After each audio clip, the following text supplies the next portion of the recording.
Well, hello, thank you for joining me today again on the Church History Trail. And we're back in Derrynail Baptist Church. Only this time we are going to have a wee look inside the church. And so we'll do that right now. And of course, this church was built in 1864. And so it's got a fantastic history. And it's also got a few well-known preachers connected with this church as well. And you can see the cross there as you come in. And so we're going to take a wee walk up into the main sanctuary here, and we're going to talk with Robert, and Robert's going to tell us a wee bit about the history. And so you can see the pulpit there with the Bible, and also it says, "We preach Christ crucified."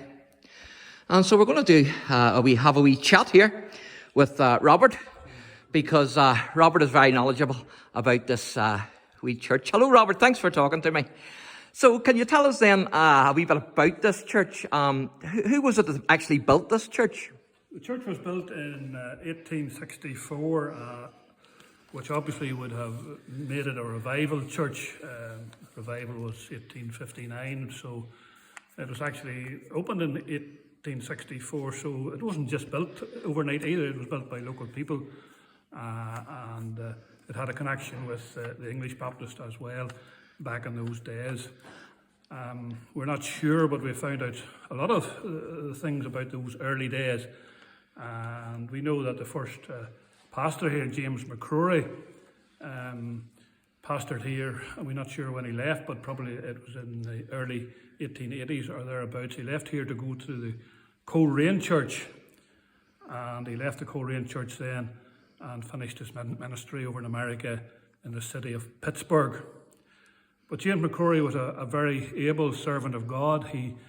While Derrynail is built on this particular site, he didn't minister here, but he ministered in 6 or 7 stations right around the area.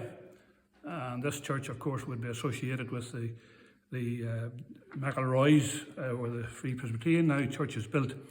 At McElroy's Barn was one of those stations where he ministered. Ballykeel was another station where he ministered. There was one in Ansborough. There was one up in the mountains in Slievenaman. There was one at Loch Island Ravy that come to mind at the moment. And he spent his time going around those particular stations, ministering the Word of God. And did you say that he actually built this church, but yet he never preached here? That's strange, isn't it? No, he was responsible. He was here at the building of the church, where we have a record of a document which he provided to the English Baptist Society. Yes. Of all of the reports. They had a report of all the different Baptist churches right across the whole world, I think it was. And this place comes up on that record of James McCrory being the first pastor here. And he sent a letter to that Baptist Society in Britain requesting help in the building of the church, to help to finish the church and furnish the church. So that's how we know. And I believe there's been a couple of big names that have been associated with this church, the like of Charles Haddon Spurgeon. It's reported that the pastor here would have went across to England, to the English Baptist conference, which I believe was held maybe twice yearly. And they would have shared a platform, yes. That's fantastic. And then also another well-known preacher, W.P. Nicholson. W.P. Nicholson was supposed, well, according to the Belfast Telegraph, a report in the Belfast Telegraph, W.P. Nicholson preached here in 1927. And it was reported that there were 700 people here on that occasion. That's fantastic. The gentleman that was here before me, Kenneth Stewart, he kind of said that they counted them coming in and they counted them going out. I can't vouch for all of that, but certainly it was here, according to the Belfast Telegraph, in 1927. Yes. Now, I heard a wee rumour that you had in the old days a very interesting way of baptising people here in water. We have a new baptismal tank here, which was Kenneth Stewart instituted his time here. But before that, there's quite a number of stories about the old baptismal tank, which used to be up on the platform here. There was a choir. It's been told that there's been a choir here one night from the Ballykeel Church, and they were singing on the platform, and they disappeared down into the baptismal tank. But it was it had a unique way of filling this little stream behind the church here, which could have been diverted into the baptismal tank. So believe you me, on a winter's evening when the little stream was diverted into the baptismal tank, it would have been a chilly dip. That's amazing. I've never actually, I think that's the closest that you can come to actually biblical baptism in the Jordan River. I'm sure the Jordan River was a little bit warmer than the stream that's flowing off the mountain. Very good. And you have a few artefacts then that you want to show us and tell us a wee bit about then, Robert? There's possibly some of the original artefacts here. This old table possibly was one. Now we do know from those days that, it had been rumoured for many years that the church couldn't be furnished because they'd run out of money, and people say they came here and they sat in stones, but what they probably did was sat on a plank which was across 2 stones.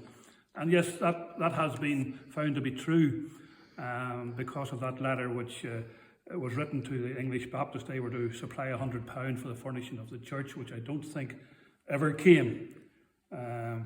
But they managed to furnish it with the standard pew you see in most church. But this old table was, I believe, part of it. There's a pew at the back, which we repainted.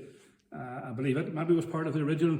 We have these here, 2 of these. Very handy for reaching across, or if you wanted to give somebody a wee touch, maybe get a wee bit more in for the collection. Mm-hmm. And we have 2 wicker baskets which may precede these. I just can't find them this evening. But that's really about all of the original. And what about, you mentioned the pulpit, the wee pulpit, would it? The wee pulpit there, I think you mentioned earlier. That one there? No, that wouldn't be original by any means. No, the church was built with the view of having a balcony on it as well. Yes. Which was never done as well. Well, thanks very much for explaining all that to us. And that was great, not only to film outside, but it's even better when you get filming inside. And so thanks very much, Robert, for taking the time to do that for us. So if you enjoy the video, then please like and subscribe. God bless.